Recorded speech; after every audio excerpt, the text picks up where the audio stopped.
waxaa sharaf weyn inaan idin la hadlo warbaahinta inkastaanu xafiiskan ahayn xafiis warbaahin loogu talagalo warbixino badan bixiya laakiin markay duruuftu keento laga yaabaa inuu hadlo maaha xafiis information oo hantidhowrkana sidiisaba maaha hay-adaha loogu talagalay inay warbaahinta ka hadlaan arrintan mas-uuliyiintu ay ka hadleen sidaa ay idiin sheegeen waxaa loo baahan yahay amaanu aragnay qaabkii dee la isku bedelay aynu ogeyn ee hantidhowrihii guud ee hore sii sharafta leedu xilka u wareejiyey sii sharafta leedu guddoomiyihii kale ugu wareejiyey kiiska ayr arrintaas soo cusboonaatay arrintuna waxayd arbacadii macnuhu shir baan lahaa ku maqnaa laakiin xafiiska waxaan soo galay 9:15 shirkii kale markaan ka yimid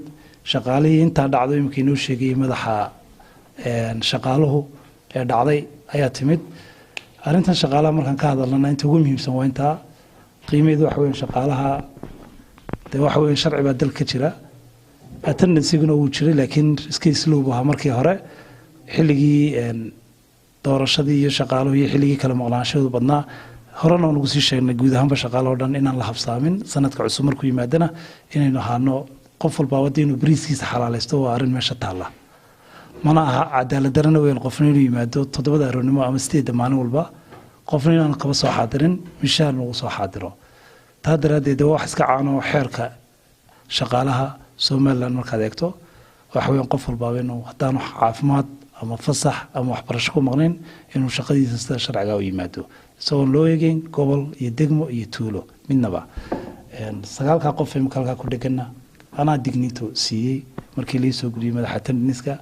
mana ahayn shaqaale maalin ama saacado maqnaayo waa shaqaale bisha koodeedii ilaa 10keedii maalin kaliya aan seexin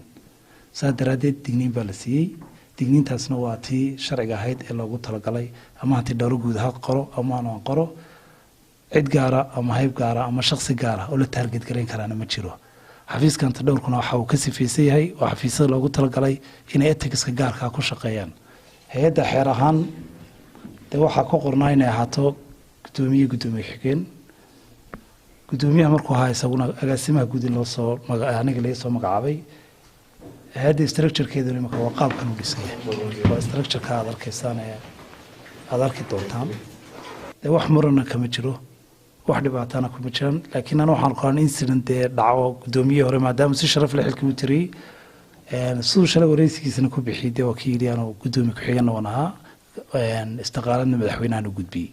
لكن وحيرا على تعجيب النقطون ده ما شاء وصار نقطة إنه خلدين القسم تكفهم كرتوا أما وحكا خلدين إن شاء الله تينا وانصحنا واحد بعتنا بجيران ساسا نسوقنا السلام عليكم ورحمة الله وبركاته xafiiska ka tagay warbaahinta siiyay xalay toole muddo dheer waxaan ahaa agaasimaha waaxda baadhisaha ee xafiiska hanti dhowr guud ee qaranka xafiiskan wuxuu u qaabilsan yahay ilaalinta hantida qaranka waa xafiis mas'uuliyad ballaaran haya mana habboona in waxyaabo aan jirin warbaahinta la siiyo ama ummadda lagu jahawareeriyo waxa jirtay mas'uulka hadda loo magacaabay hanti dhowraha guud ee qaranka Axmed Yuusuf Dirir waxaan jiray muddo dheer maarayihii dekada xafiis ahaan iyo baadhis ahaan waqtiyo badan oo ilaa iyo ku kooban muddo taqriiban noqonaya 4 ama 5 sanadood baadhis waan ku sameynay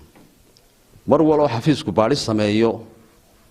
waxa uu bixiyaa ama uu sameeyaa wax la yiraahdo audit report uu kaga warbixinayo goobtii la soo baaray oo xaqaa'iqeeda iyo runteeda iyo xaaladeedaba ka waramaysa Axmed xaqiiqiyan markaan idin waramo ma aha mas'uul abtirsiimo u leh wax istabamarin ama musuqmaasuq waxaan jecelahay insha Allah taala in aanu idin soo gudbino xitaa riboodadii laga qoray waqtiyadii oo hanti dhowraha uu ahaan jiray maarayaha waqti hadda laga joogo ilaa 6 bilood ama 7 bilood waxaan filayaa inay tahay Axmed wuxuu sii ahaan jiray markii lagu wareejiyay dekada shirkadda DP World qayb la yiraahdo Harbour Master oo maamusha wax yar oo ka tirsan dekada oo la yiraahdo faraca badda markan baadhista وهذه الدورة جودة حلك لقى وريتشي أحمد وكلا وريجي وحلك سي هي أنا ما ضحى كاها كوحدة باريسي ما أنا أرق مال وربحين قلدان لقى قري iyo sumad foolxun laga sheegay toona xilligaas Axmed lamaan kul mil wuxuu ku maqnaaba xajku ku maqnaa oo hadii dhowrahan lamaan kul mil waaxda la baarayna may ahayn dekadii berbere ee waxa ahayd wax ka tirsan dekada berbera oo mas'uuliyad yar leh oo inta imika xukuumadda ku sii harsanba maamulka dekada inay maamulkii dekadeenu faraha aanay ka wada bixin macnaheedu ay tahay dekada guud waxa maamula oo gacanta ku haya shirkadda DP World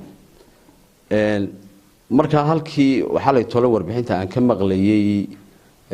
hanti lowraha guud ee cusub waxa uu ka diiray ama ka xanaaqay